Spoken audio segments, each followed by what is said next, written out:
Hey Rob, so you had said after the last fight you wanted to travel more. You didn't want to just be in Australia. Does being on Fight Island live up to that in that regard? Yeah, a little bit. With the world the way it is, and the fact we're not allowed to leave the island, it's a little different to my plans. But it's good to be here. How have you enjoyed the experience so far? It's been great. It's been a great experience. Everything's gone so smoothly. The way the UFC have set things up here have been amazing. So yeah, can't complain. You've talked about you don't get into the war of words with these guys. You just go out there and let the skills do the talking. But Darren said he's been trying to talk trash to you and it's just not working. What kind of stuff has he been saying? Has he been sliding into your DMs like he does everybody else?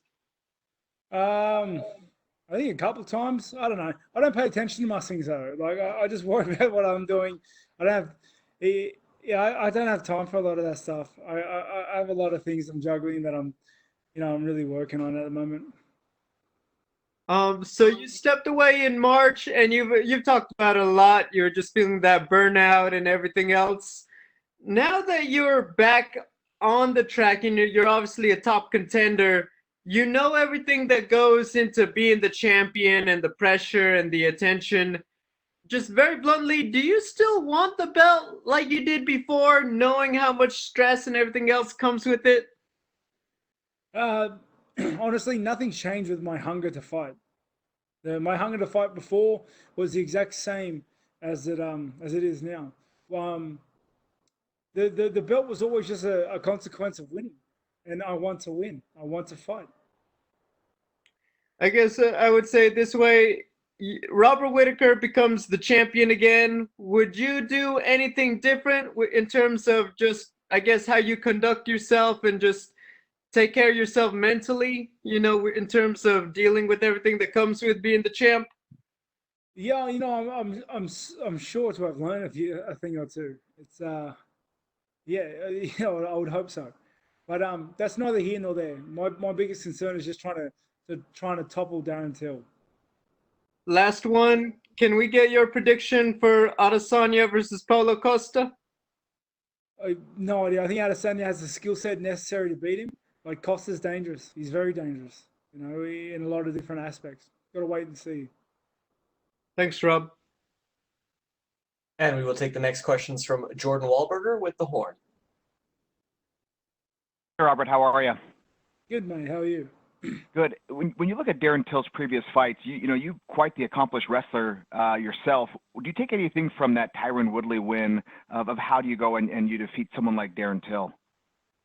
Yeah, you're punching me in the head as hard as you can. It seems to be a good way of winning. Do you think about do you looking your wrestling though? You are someone who has become a great wrestler in Australia, and do you think that's a way that you can go and defeat Darren Till this week? Yeah, I'm only going to shoot takedowns for this fight. I can't wait. I'm looking I'm forward sure. to it, Yeah. taking it to the ground and just keeping him there.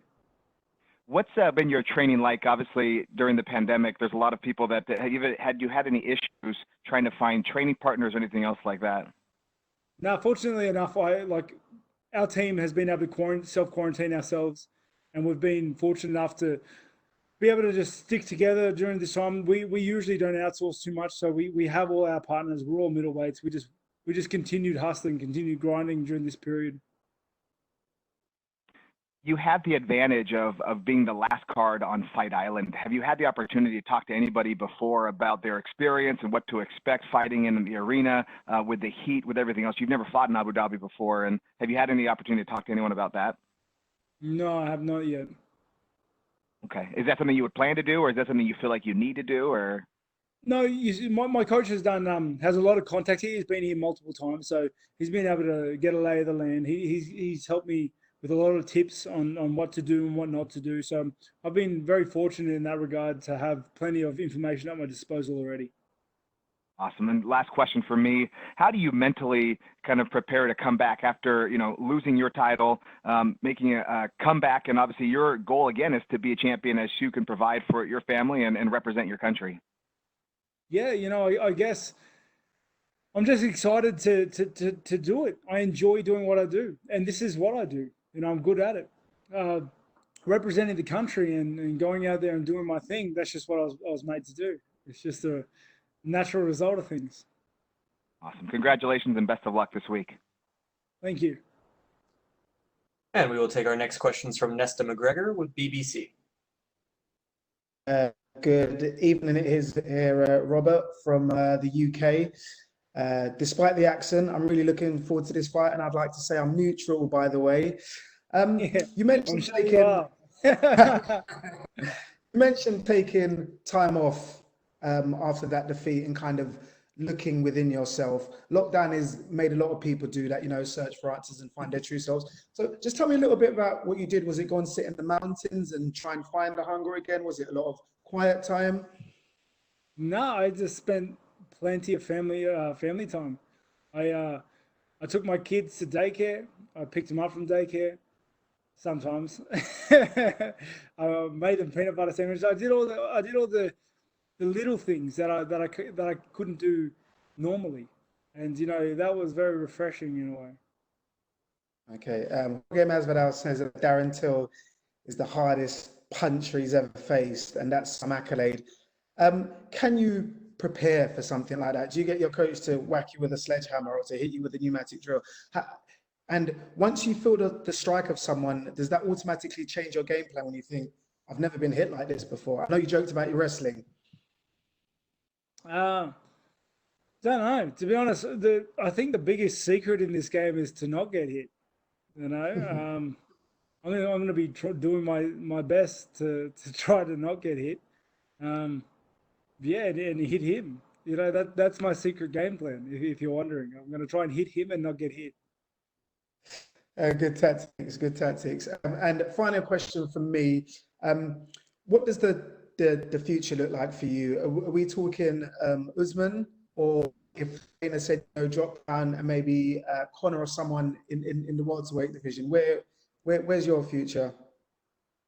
I think you got those marked up a little bit, but regardless, my future is only in. It's just focusing on Darren Till, and then once I get through with him, I'm going to get back to the board, help some of the lads prepare for the next fights, try to get a fight lined up around the same time, and just get back to work. But right now, my biggest thing and biggest concern is just making weight, eating some good food, and then, you know, doing my job. No worries, and you're right. Yes, I did get the weight classes mixed up. Listen, I'm a neutral. Good luck. I want to see it go all the way. I want, yeah, all 25 minutes. Good luck, man. Thank you. And we will take our next questions from Julian Kibit with Independent Media.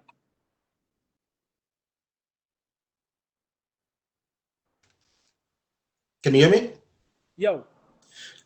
Just in a sense, I know you basically came across as basically nonchalant about the whole title and all those celebrations around it. Deep down, would you actually feel that you would like to get that rematch with Izzy? In a sense, would you want him to take that victory over Costa? Is it something that you'd like to get back from him specifically? Yeah, you know, I don't know about his fight and what's going on in the immediate future, but at one point in time, I'd love to run that back just as a competitor, as a fighter. I don't like knowing the fact that I lost to someone in combat. That to me is terrible. So I'd like to get that back someday, whether it's for the belt or not.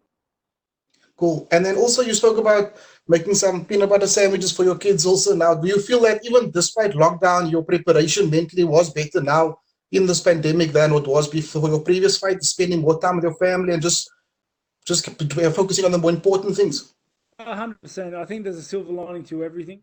And honestly, I've loved the way I've prepared for this. I'm much happier in the gym. I'm much happier outside of the gym. I'm just happy as Larry. I'm looking forward to getting in there and just getting to work. God bless and all the best with you, brother. Thank you, man. I appreciate that. Cheers. And we will take the next questions from Alistair Bishop with MMA Republic. Rob, how are you, sir? Good, mate. How are you? Fantastic. Thank you. Rob, my first question for you is how do you decide on how much time is spent on fight week and how much is spent on gaming?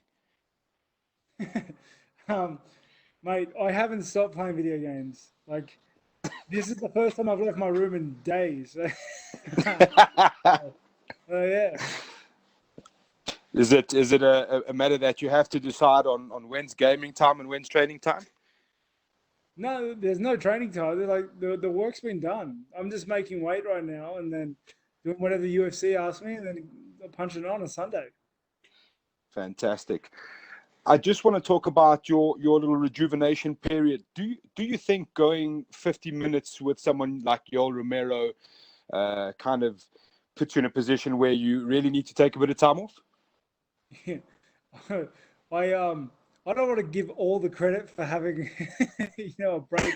That guy, that's too much credit for him.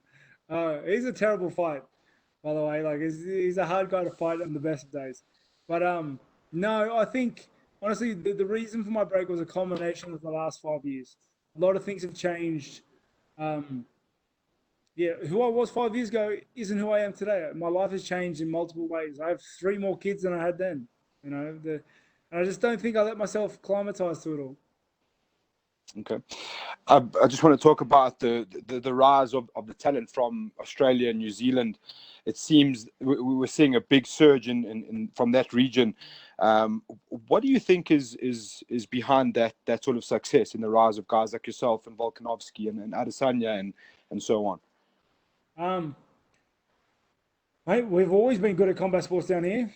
It's just I think it just took us a little longer to get our feet in the door. But once they're in there, like what we're in now, and we're having a lot of success, and the talent is only growing down here. So, I think the future for MMA and combat sports in general down this is only getting better. With the win, obviously not looking past Darren Till, we know you have a tough assignment coming up. Where do you think that puts you in the division if you can stamp a win over Darren Till? I haven't even thought about it. I can't give an answer for that. I want to fight Darren and just eat some good food, go back to my family. Fantastic. We wish you all the best, man. Thank you so much. Thank you. And we will take our next questions from Louise Green with MMA Crazy. Hi, Rob. Of course, you had some light-hearted banter media on the run-up to this fight. But with all of that aside, what do you think of Till as an opponent? What do you think he brings to the table in this matchup? I think he's a very dangerous opponent. He's obviously got a dangerous skill set coming into it. But, I think I just have the more complete skill set. I think I'm just slightly better in all angles. And, I look to make good use of all my weapons and arsenal. And Jack Hermanson obviously won his bout last week. He has his eyes on the winner of you and Till, and he predicts you'll come out successful. What are your thoughts on that? And do you see a matchup with him being a possibility with a win on Saturday? Who knows? It's hard to say. I guess we can talk after I get the job done. It's gonna be a hard fight. I got to get in there and I got to take it from him. It's hard. It's very hard for me to plan anything past Sunday. All right. Good luck. Thank you very much. Thank you. Thank you so much, Rob. That is all the time we actually had for you, sir. You are good to go. Yeah, awesome. Thank you, guys.